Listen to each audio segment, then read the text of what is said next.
आदाब, नमस्कार। आप देख रहे हैं INN चैनल। मैं हूं शेख अहमद अली। इस न्यूज बुलेटिन में आइए नजर डालते हैं दिन भर की बड़ी खबरों पर। शहर हैदराबाद में पेट्रोल की कीमत मुस्तहकम रही। तेलंगाना के दारुल हुकूमत में 4 शुबे को पेट्रोल की कीमत फी लीटर 119 रुपये 49 पैसे दर्ज की गई, जबकि डीजल की कीमत 105 रुपये 49 पैसे फी लीटर रही। कौमी दारुल हुकूमत नई दिल्ली में पेट्रोल की कीमत फी लीटर 105 रुपये 41 पैसे फी लीटर और डीजल की कीमत 96 रुपये 67 पैसे फी लीटर दर्ज की गई। दूसरी तरफ चेन्नई में भी कीमतों में इस्तेहकाम रहा। पेट्रोलियम कंपनी की जानिब से खाम तेल की कीमतों में इजाफे की बुनियादों पर पेट्रोल और डीजल की कीमतों में वक्तन फौकतन इजाफा किया जा रहा है। कांग्रेस पार्टी ने हैदराबाद में एक जबरदस्त धरना मुनक्किद किया, जिसमें चीफ मिनिस्टर चंद्रशेखर राव की तरफ से दी जाने वाली इफ्तार पार्टी के बाइकआउट की अपील का अदा किया गया और टीआरएस हुकूमत से अक़लियतों को मुलाजिमतें और खर्च फराहम करने का मुतालबा किया गया। हैदराबाद सिटी कांग्रेस कमेटी के अक़लियती शोबे के चेयरमैन समीर वलीउल्लाह की क़यादत में कांग्रेस के सीनियर कायदीन बशमुल टीपीसीसी के तर्जुमान सैयद निज़ामुद्दीन और दीगर ने 4 शुबे को नमाज जोहर के बाद मासब टैंक पर धरना दिया। इस मौके पर मीडिया से बात करते हुए समीर वलीउल्लाह ने कहा कि तारीख में पहली बार हुआ है कि मुसलमान रमजान के मुक़द्दस महीने में एहतजाज कर रहे हैं। ये सियासत नहीं है, ये इंसाफ की लड़ाई है। हमें टीआरएस हुकूमत की तरफ से नौकरियों और कर्जों से इनकार किया जा रहा है। चीफ मिनिस्टर केसीआर गरीब मुसलमानों को साल में एक बार बिरयानी और खजूर का एक पैकेट देकर अपनी जानिब राग़िब करने की कोशिश कर रहे हैं। ये गुज़िश्ता 8 सालों से जारी है और अब मुसलमान ऐसे सस्ते हथकंडों से तंग आ गए हैं। समीर वलीउल्लाह ने कहा कि कांग्रेस की साबिक़ा हुकूमत ने 4% रिजर्वेशन और दीगर इक़दामात के जरिए गरीब मुसलमानों को तालीमी, माशी और सियासी तौर पर बाइख्तियार बनाने को यकीनी बनाया। ताहम चीफ मिनिस्टर केसीआर जो 12% मुस्लिम तहफ़्फ़ुज़ात देने के वादे पर इक़्तिदार में आए थे, उन्होंने मुतअद्दिद महाज़ों पर मुसलमानों को धोखा दिया। उन्होंने मुसलमानों की तरक्की के लिए कुछ नहीं किया, बल्कि उनके बारे में एक सेक्युलर और मुनसिफाना लीडर होने का तासुर पैदा किया। सालाना इफ्तार पार्टी मुसलमानों को धोखा देने के लिए चीफ मिनिस्टर केसीआर की तरफ से इस्तेमाल किया जाने वाला एक बड़ा हथियार है। इस तकरीब का इफ्तार से कोई ताल्लुक नहीं है, जो कि रोजे को तोड़ने का एक अच्छा मौका है। चीफ मिनिस्टर केसीआर और वजीर दाखिला महमूद अली जैसे आदि झूठे हैं। इफ्तार जैसे मौके को इस्तेमाल करके पूरी कौम की तजलील करके रमज़ान की रूह को आलूदा करने की कोशिश कर रहे हैं। उन्होंने कहा कि साल में एक बार खाना पेश करके ये गलत पैगाम दिया जा रहा है कि मुसलमानों को रोज़गार के लिए नौकरियां या कर्ज़ों की ज़रूरत नहीं है। शेरवानी बिरयानी का कॉम्बो अब अक़लियतों को मुतासिर नहीं करेगा। समीर वलीउल्लाह ने कहा कि हम नौकरियां, कर्जे और अनएम्प्लॉयमेंट अलाउंस का मुतालबा कर रहे हैं। वाज़ेह है कि साबिक़ वज़ीर और साबिक़ क़ायद अपोजिशन मोहम्मद अली शब्बीर ने अक़लियतों की फ़लाह बहबूद के इक़दामात करने में टीआरएस हुकूमत की मुसलसिल नाकामियों के बाद चीफ मिनिस्टर केसीआर की इफ्तार पार्टी के बाइकआउट की अपील की थी।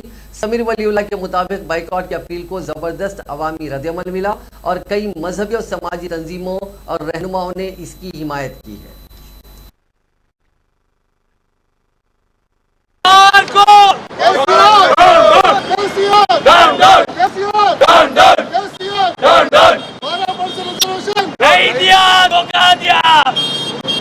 केसीआर ने धोखा दिया 12% रिजर्वेशन के नाम पर। केसीआर ने धोखा दिया मुसलमानों को नौकरियों के नाम पर। केसीआर ने धोखा दिया मुसलमानों को लोन देने के नाम पर। सिर्फ मुसलमानों को बिरयानी खिलाकर, सिर्फ मुसलमानों को खजूर खिलाकर मुसलमानों को गुमराह करते आ रहे हैं। केसीआर की इफ्तार पार्टी को बाइकआउट करो, बाइकआउट करो, बाइकआउट करो, बाइकआउट करो, बाइकआउट करो। नहीं है। आज हम minorities Hyderabad city Congress minority department की जानिब से आज हम लोग एक प्रोटेस्ट किए, जिसमें हमारा एजेंडा था बाइकॉट केसीआर इफ्तार पार्टी। ये मुहिम हमारे जनाब मोहम्मद अली शब्बीर साहब आज से कुछ दिन पहले स्टार्ट करते थे और आज हम इसको फॉलो करते हुए आज एक हैशटैग बनाए हैं, जिसमें हैशटैग बाइकॉट केसीआर इफ्तार पार्टी। हमारा आज का मकसद ये था, ये करने का, ये प्रोटेस्ट जो हम दर्ज करना चाह रहे थे, ये था कि आज केसीआर सिर्फ मुसलमानों को दीवाना बना रहे हैं, अपने आप को एक सेक्युलर सीएम बताते हुए सिर्फ मुसलमानों के साथ नाइंसाफी और धोखा कर रहे हैं। आज मुसलमानों से वादा करे 12% रिजर्वेशन देने का, सिर्फ वादा ही रह गया। मुसलमानों से वादा करे नौकरियां देने का, आज नौकरियां देने देके वादा वादा ही रह गया। मुसलमानों को वादा करे पेंशन देने का, बेरोजगार पेंशन देने का, आज वो वादा वादा ही रह गया। आज किसी भी मुसलमान इदारे में कोई मुहाफिज बैठा हुआ नहीं है, कोई चेयरमैन नहीं है। आज सारे के सारे मुसलमान इदारे, माइनॉरिटीज के इदारे खाली पड़े हुए हैं। आज कोई हमारे को लोन देने वाला नहीं है। आज माइनॉरिटी फाइनेंस खाली पड़ा हुआ है, वहां से कोई लोन कई 2-3 साल से वहां से कोई लोन नहीं मिला। मतलब आज मुसलमानों को एक बिछड़ा तबका बना दिए और अपने आप को एक सेक्युलर सीएम बोल के बता रहे हो। क्या आप ये बताओ, हम मुसलमान एक छोटे खजूर और एक पैकेट बिरयानी का मोहताज है क्या? आज केसीआर की हुकूमत में सीएम केसीआर के सामने हमारी औकात सिर्फ एक खजूर और एक बिरयानी के पैकेट की है। साल में एक बार एक चंद फ्रूट्स मंगा के, एक खजूर खिला के हमारे को इफ्तार करा दे रहे। एक 200 से 300 रुपए क्या, एक 50 रुपए की साड़ी, उसके अंदर एक कुर्ता देके मुसलमानों को जो है सो एक रमजान गिफ्ट दे रहे, साथ ही साथ एक बिरयानी का पैकेट खिला दे रहे। क्या हमारी औकात उठी है? केसीआर की नजर में हमारी औकात वही है? हम उतने गए है? क्या हमारे को आगे बढ़ने का हक नहीं है? क्या हमारे बच्चे तालीम हासिल नहीं करना? केसीआर हर जगह से बच्चों की तालीम दबा दे रहे, नौकरियों को दबा दे रहे। क्या हमारे बच्चे आगे नहीं बढ़ना? खाली तुम्हारा खजूर और बिरयानी खाने से रहना, वो भी साल में एक वक्त।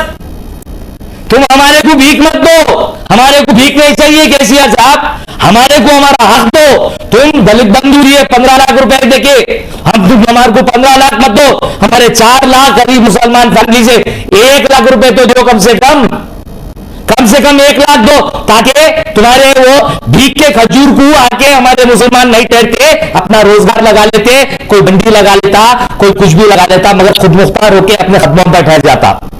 आज इसके लिए हम बाइकआउट कर रहे थे और हम चाह रहे हैं कि आपसे लोगों सबसे रिक्वेस्ट है कि आप लोगों से इंतजार है कि आप लोग भी इफ्तार को केसीआर के बाइकआउट करो और अपना एक छोटा सा एहतजाज दर्ज करो, ताकि केसीआर को भी मालूम होना कि हम भीख नहीं ले रहे, हम हमारा हक ले रहे, हम वो सीएम बनाए। आज हम तुम्हारे भीख के खजूर और बिरयानी के मोहताज नहीं है। मरकजी वजीर सयाहत जी किशन रेड्डी ने कहा है कि तेलंगाना के चंद राइस मिल्स में बेकायदगियां हो रही हैं। मीडिया से बात करते हुए उन्होंने कहा कि चंद राइस मिल्स में हुकूमत की जानिब से स्टॉक करदा धान गायब है। एफसीआई के दावों में पता चला कि राइस मिल्स में 4,53,890 मीट्रिक टन धान के, माफ कीजिएगा, 4,53,890 धान के थैले गायब थे। ये थैले अचानक राइस मिल से कहां चले गए, इसका जवाब टीआरएस हुकूमत को देने की जरूरत है। उन्होंने कहा कि एफसीआई ने धान के थैलों के गायब हो जाने के इंकशाफ के बाद रियासती हुकूमत को चौकस कर दिया था, लेकिन अब तक रियासती हुकूमत की जानिब से कोई रद्द-ए-अमल सामने नहीं आया। इस खुसूस में एफसीआई ने रियासती हुकूमत को मकतूब रवाना करते हुए तमाम राइस मिल्स में धान के स्टॉक का जायजा लेने का मशवरा दिया। किशन रेड्डी ने कहा कि टीआरएस हुकूमत धान के थैले गायब करने वाले राइस मिलर्स के खिलाफ क्या कार्रवाई कर रही है, इसकी तफसीलात हासिल करने के लिए एक और मकतूब टीआरएस हुकूमत को रवाना किया जाएगा।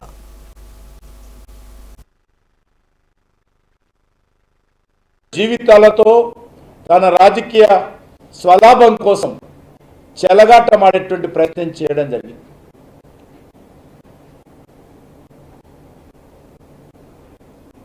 ఈ యొక్క రారైస్ విషయంలోనే చాలా స్పష్టంగా కేంద్ర ప్రభుత్వం వివరించడం జరిగింది. ఈ రోజు వరకు కూడా బియ్యం కొనుగోలుకు సంబంధించి ఏ రకమైనటువంటి పరిస్థితులు కేంద్ర ప్రభుత్వం అంగీకరించిన తర్వాత కూడా ఇక్కడ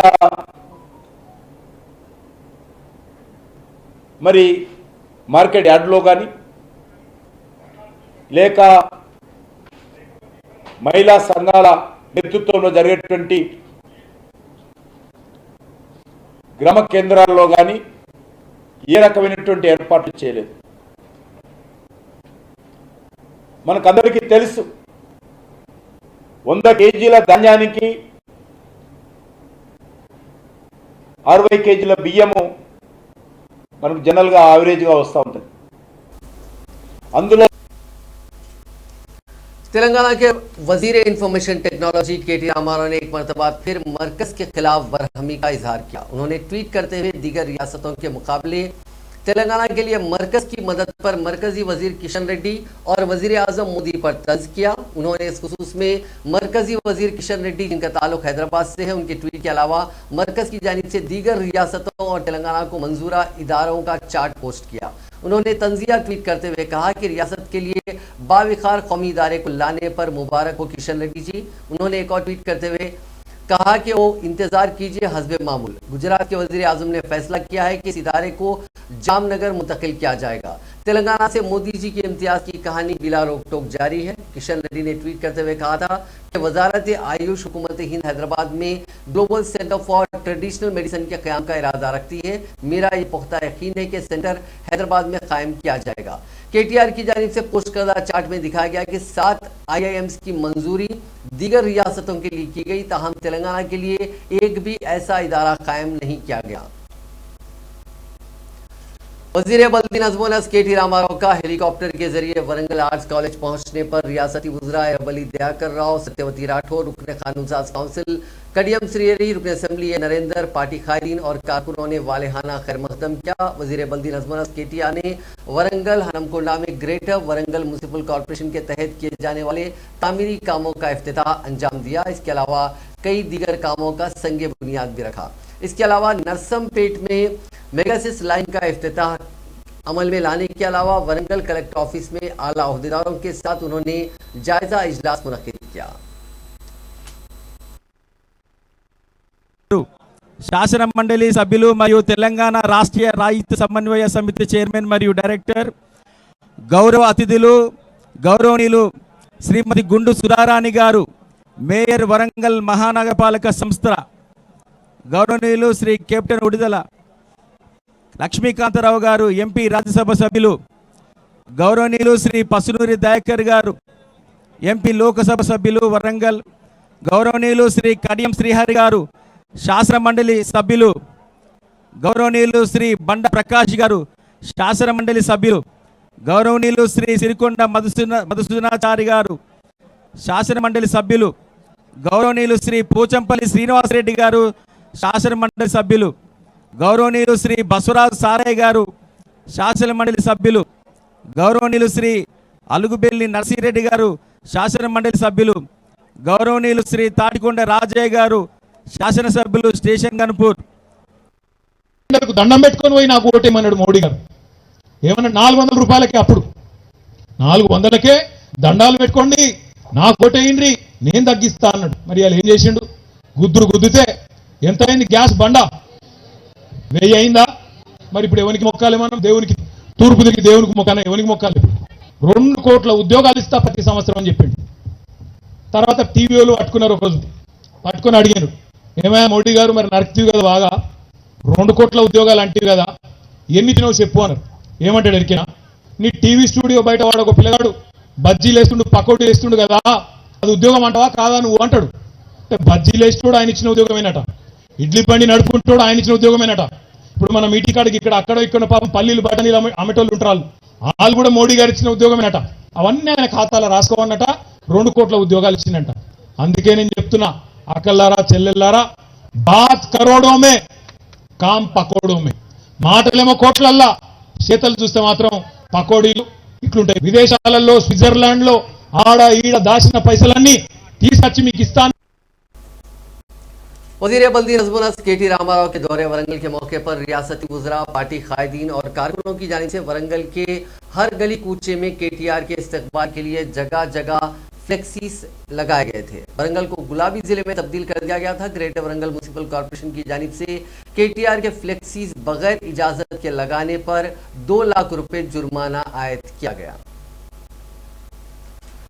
वजीर फाइनेंस और शहर T हरीश राव ने कहा कि अनकरीब 13,000 टीचर्स की जायदादों पर तकर्रुरात किए जाएंगे। उन्होंने कहा कि सरकारी स्कूलों में तेलुगु के साथ अंग्रेजी जबान में भी तालीम का इंतजाम किया जाएगा। आइंदा तालीमी साल से सरकारी स्कूलों में तेलुगु और अंग्रेजी मीडियम की तालीम दी जाएगी। उन्होंने आज सिद्दीपेट असेंबली हल्के के चिन्ना गुंडा वेली गाँव में अम्बेडकर के मुजस्समे की नकाब कुशाई के बाद मुनक़िदा तकरीर से खिताब करते हुए कहा कि तालीम, मुलाजिमतों और कॉन्ट्रैक्ट्स के कामों में दलितों को तहफ़्फ़ुज़ात फराहम किए जा रहे हैं। उन्होंने कहा कि दलित बंधु स्कीम से दलितों को माशी तौर पर आगे ले जाया जा सकता है। हर एक खानदान को दलित बंधु स्कीम के तहत 10 लाख रुपए की माली इमदाद फराहम की जा रही है। उन्होंने कहा कि दलितों को तमाम शोबों में तहफ़्फ़ुज़ात फराहम करने का निज़ाम बहुत जल्द मुल्क की तमाम रियासतों में शुरू हो जाएगा, जिसका आगाज़ तेलंगाना से हो रहा है। हरीश राव ने कहा कि हुकूमत ने सरकारी स्कूलों में अंग्रेजी मीडियम तालीम की सरबराही के लिए 7,300 करोड़ रुपए की रकम हमारा गांव हमारा स्कूल प्रोग्राम के तहत खर्च कर रही है। इस प्रोग्राम के जरिए स्कूलों में बुनियादी सहूलतों की फराहमी को यकीनी बनाया जाएगा। శ్రీహరి గారు, శాసన మండలి సభ్యులు గౌరవనీయులు శ్రీ బండ ప్రకాష్ గారు, శాసన మండలి చూడాలి చౌరస్తా చౌరస్తల మౌంటైన్లు చూడాలి చౌరస్తా చౌరస్తా మౌంటైన్లు చూడాలి మంత్రముగ్ధులయ్యి నిలిచిపోతుంటారు మంత్రముగ్ధులయ్యి నిలిచిపోతుంటారు రంగు రంగుల బొమ్మలెన్నెన్నో మనకు స్వాగతమంటూ స్వాగతిస్తుంటాయి స్వాగతమంటూ స్వాగతిస్తుంటాయి చిత్రమైపోయేనురా చిత్రమైపోయేనురా నా సిద్దిపేట ఎంతో గిరెరా చిత్రమైపోయేనురా సిద్దిపేట తీరంతో మారిందిరా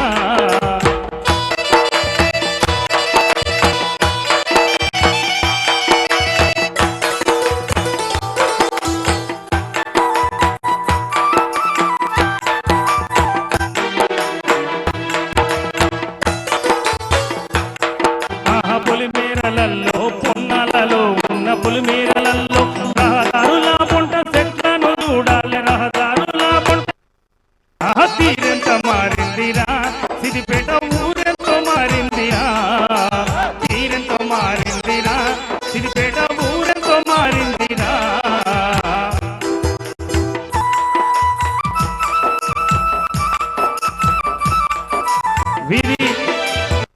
చాంబర్స్, మ్యాన్ హోల్స్, ఆ మ్యాన్ హోల్స్ మీద ఉండేది పైకి వచ్చి నీరు బయటకు వచ్చి మోరీల మీద మళ్ళంతా నీళ్లు రోడ్డు మీద నీరు ప్రవహించే అవకాశం ఉంటుంది.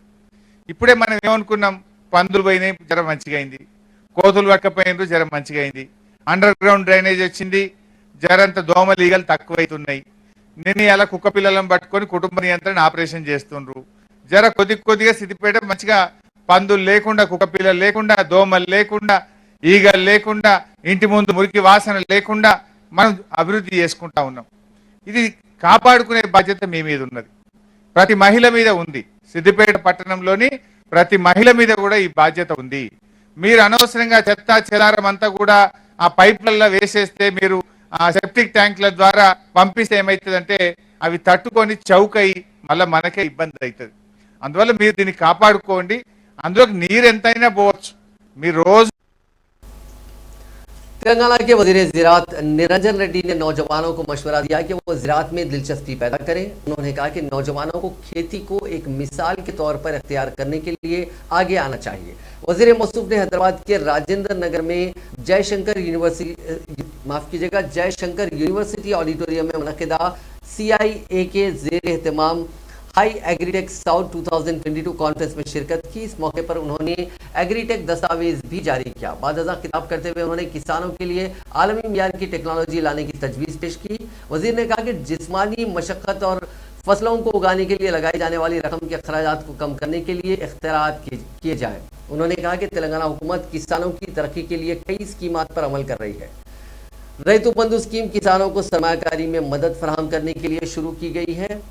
किसानों के खातों में हुकूमत की जानिब से अब तक 50,000 करोड़ रुपए जमा कराए गए हैं।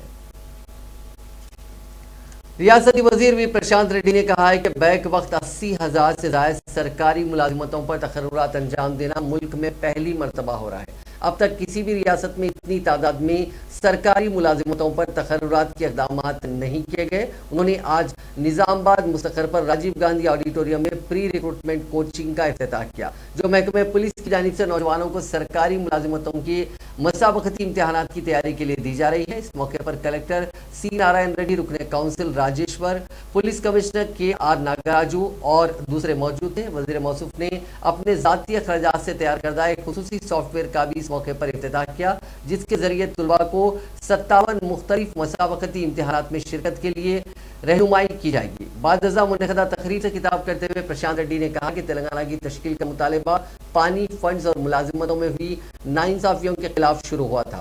पानी और फंड्स का मसला तेलंगाना की तश्कील के बाद खत्म हो गया और अब मुलाजिमतों का मसला भी खत्म हो रहा है। तेलंगाना हुकूमत और गवर्नर डॉक्टर तमिलिसाई सौंदरराजन के दरमियान जारी तनाज़े के दरमियान रियासती वजीर तलसानी श्रीनिवास यादव ने कहा कि गवर्नर डॉक्टर तमिलिसाई सौंदरराजन की जानिब से प्रेस मीट मुनक्किद करते हुए हुकूमत पर तनकीद करना दुरुस्त नहीं है। उन्होंने कहा कि हम नामजद अफराद नहीं हैं बल्कि जमहूरियत में अवाम की जानिब से हमें मुंतखब किया गया। उन्होंने कहा कि गवर्नर की जानिब से प्रेस मीट मुनक्किद करना और हुकूमत पर इल्ज़ाम लगाना अच्छी रिवायत नहीं है।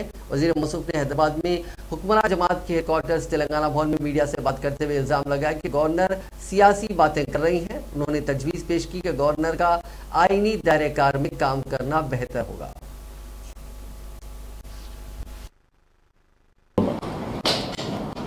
అంతేగాని ఆమె ఆ విధమైనటువంటి వ్యాఖ్య చేయడం అనేది చాలా బాధాకరమైనటువంటి అంశం.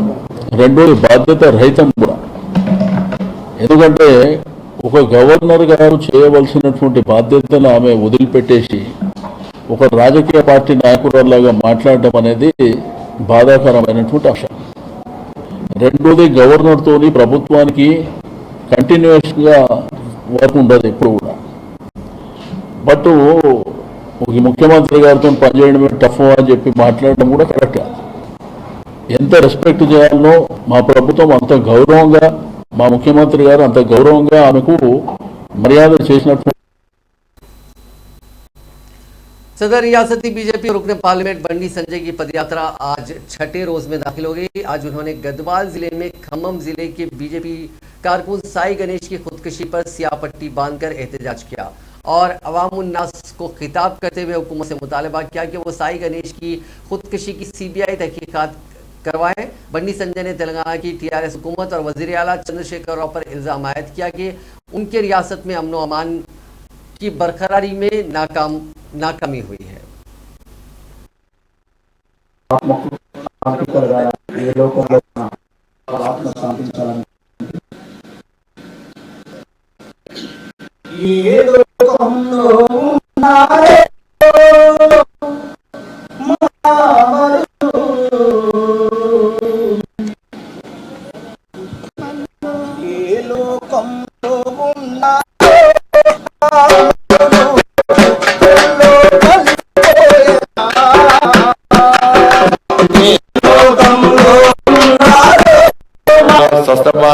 ప్రాణాలతో ఉండవా మా మానవ ప్రాణాలు కాపాడబడదని చెప్పి బిక్కుమని బతికేటప్పుడు ఆ చరిత్ర మనం చూడలే.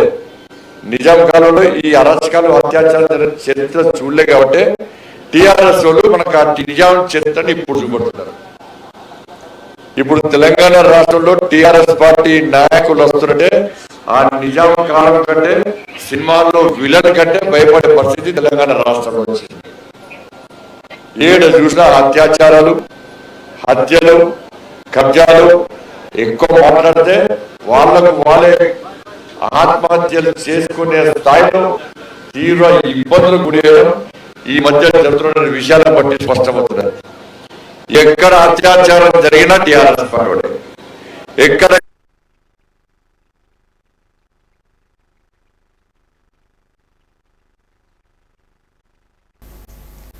बीजेपी रुकन असेंबली रघुनंदन राव की क़यादत में बीजेपी कायदीन का एक वफद राजभवन पहुंचकर रियासती गवर्नर डॉक्टर तमिलिसाई सौंदरराजन से मुलाकात करते हुए एक मेमोरेंडम हवाले किया और मुतालबा किया कि खम्मम जिले के बीजेपी कारकुन साई गणेश की खुदकुशी की सीबीआई के जरिए तहकीकात करवाई जाए। बाद बीजेपी रुकन असेंबली रघुनंदन राव साबिक रुकने कानून साज काउंसिल रामचंद्र राव ने मीडिया से बात करते हुए वजीर ट्रांसपोर्ट अजय कुमार से मुतालबा किया कि वो साई गणेश की खुदकुशी की जिम्मेदारी को तस्लीम करते हुए बहैसियत काबीना वजीर इस्तीफा दे दें।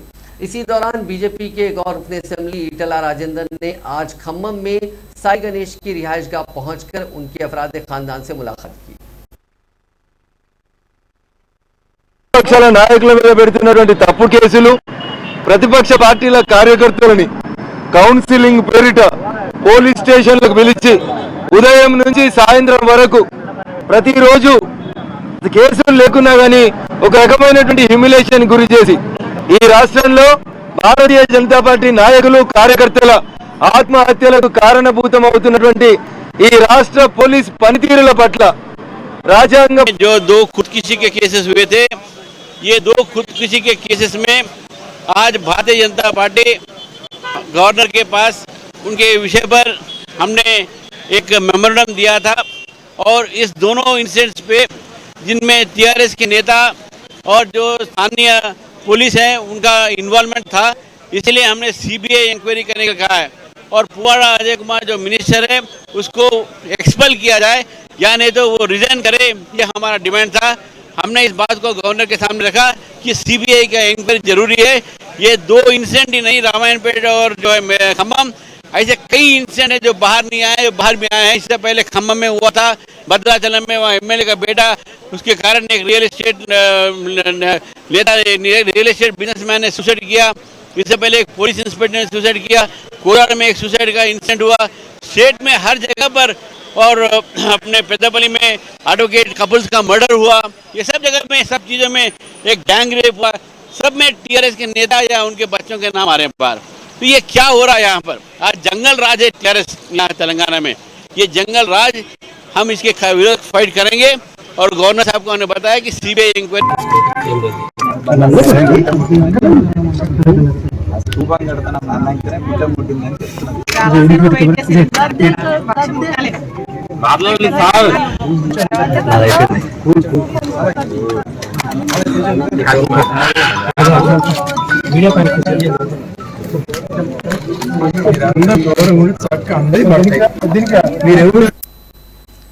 अमेरिका में मुकीम डॉक्टर श्रीकर रेड्डी और उनके अफराद खानदान ने आज उस्मानिया जनरल हॉस्पिटल को कार्डियक डिस्पोजेबल्स का अतिया दिया, जिनकी कीमत करीब 15 लाख रुपए है।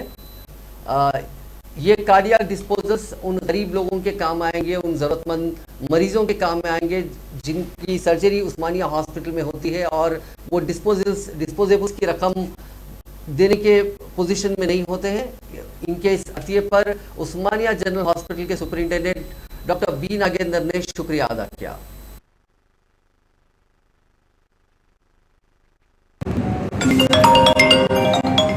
यस सर, मेरा नाम श्रीकर है। मैं वारंगल के काकटिया में पढ़ा हूँ MBBS। उसके बाद मैं अमेरिका चला गया, वहाँ मैं कार्डियोलॉजी का प्रैक्टिस करता हूँ। मैं जब भी वापस आता हूँ जम्मू के लिए थोड़ा कुछ करने को मन करता था, तो इसी वजह से मैंने एक ट्रस्ट बना लिया मेरी माँ के नाम पे। उसका नाम है विजया प्रोजेक्ट। मैंने अपने बेटियों के साथ एक ट्रस्ट बनाया और जब भी मुझे यहाँ आने का समय जो भी मिलता है उस समय मैं जो भी मेरी इक्विपमेंट जो भी वहाँ से इकट्ठा करके यहाँ लाने की, तो मुझे पता है यहाँ लोगों की बहुत इसकी ज़रूरत है। बहुत सारे लोग यहाँ इसको अफोर्ड नहीं कर सकते क्योंकि कभी कभी वो एक्सपेंसिव हो जाता है। तो हमारे यहाँ अस्पताल में, स्पेशली गवर्नमेंट हॉस्पिटल में इतना फैसिलिटीज़ नहीं है, क्योंकि मैं सोचता हूँ थोड़ा मदद हो जाएगी गरीब पेशेंट के लिए। जो भी ये अवकाश दिया है मुझे, उसके लिए मैं शुक्रगुजार हूँ। सर आपके फैमिली में कितने लोग डॉक्टर्स हैं? तेलंगाना रियासत बिलखुसूस हैदराबाद शहर गुज़िश्ता चंद दिनों से शदीद गर्मी की लपेट में है। सुबह 9 बजे से ही धूप की शिद्दत में इजाफा देखा जा रहा है। दोपहर 12 बजे से शाम 5 बजे तक धूप की शिद्दत की वजह से आवाम मकानात से बाहर निकलने घबरा रहे हैं। कई मकामात पर दिन का दर्जे हरारत 45 डिग्री सेल्सियस तक पहुंच गया है, लेकिन सरकारी सतह पर इसका ऐलान नहीं किया गया। शदीद गर्मी के दरमियान महकमे मौसमियात ने कहा कि आइंदा 4 दिनों के दौरान तेलंगाना के बाज़ अजला में कहीं कहीं गरज व चमक के साथ तूफानी हवाओं का इम्कान है। यह हवाएं इम्कान है कि 30 से 40 किलोमीटर फी घंटे की रफ्तार से चलेंगी। अपने बुलेटिन में उसने कहा कि रियासत में आइंदा 5 दिनों के दौरान बाज मकामात पर हल्की तो औसत या फिर गरज और चमक के साथ बारिश का इम्कान है। नाजरीन, इस न्यूज बुलेटिन में बस इतना ही। देखते रहिए INN चैनल।